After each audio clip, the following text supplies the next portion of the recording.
आखिर कैसे महात्मा बुद्ध ने एक गरीब परिवार के सदस्य को, जो कि बहुत अमीर बनना चाहता था, उसे अमीर होने का अवसर देकर कैसे उसका जीवन बदलते हैं और उसे अपने भक्ति मार्ग पर लाते हैं, सच्चे मार्ग पर लाते हैं, जिसके माध्यम से वह अपने समाज और परिवार का कल्याण करता है, लोगों को ज्ञान की बातें बताता है और शिक्षा देता है। तो आइए इसी के आधार पर आज की हम अपनी कहानी को शुरू करते हैं। एक समय की बात है कि महात्मा बुद्ध अपने शिष्यों के साथ मगध आए हुए थे।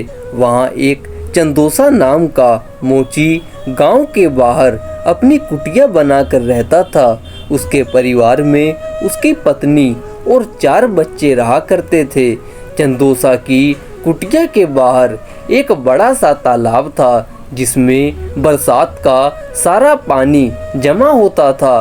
चंदोसा सवेरे उठकर जब तालाब पर गया तो उसे एक कमल का पुष्प दिखाई दिया, जो दिव्य था। चंदोसा ने अपनी पत्नी फुलोरी को उस पुष्प के बारे में बताया। फुलोरी शांत स्वभाव की थी और पतिव्रता भी थी।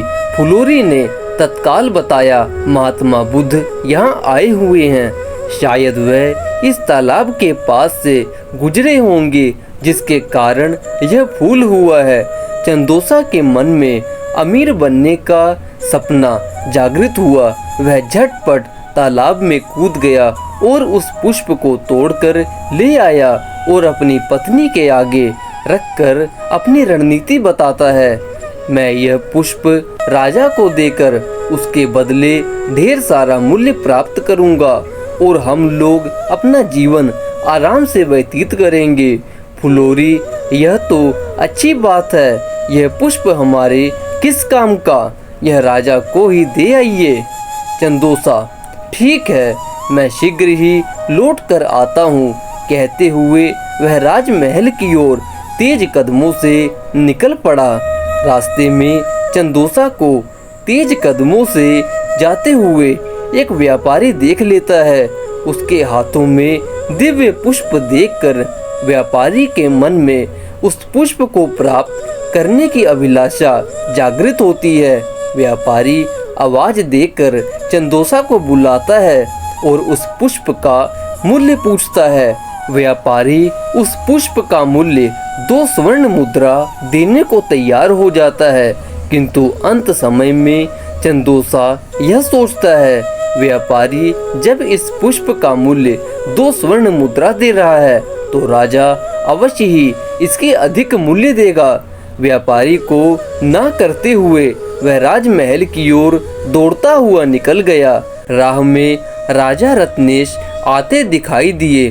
चंदोसा ने उस पुष्प को राजा को दिखाया। राजा उस पुष्प का मूल्य 5 स्वर्ण मुद्रा देने को तैयार हो गए। चंदोसा सोच में पड़ गया कि इस पुष्प में ऐसी क्या खास बात है जो व्यापारी और राजा इसकी प्राप्ति करना चाहते हैं, और मेरे पास यह पुष्प है जिसका मैं प्रयोग या मूल्य नहीं जानता। यह कितना बहुमूल्य है, इसकी समझ मुझे बिल्कुल नहीं है। एकाएक चंदोसा के दिमाग में बिजली की कांध जाती है। वह राजा को भी ना करते हुए वह महात्मा बुद्ध के शरण में पहुंच जाता है। महात्मा बुद्ध के चरणों में गिरकर वह पुष्प उन्हें समर्पित कर देता है और अपने शरण में संरक्षण मांगता है। महात्मा बुद्ध चंदोसा को उठाकर अपने हृदय से लगा लेते हैं और उसे अपने शरण में ले लेते हैं। चंदोसा को ज्ञान प्राप्त होता है।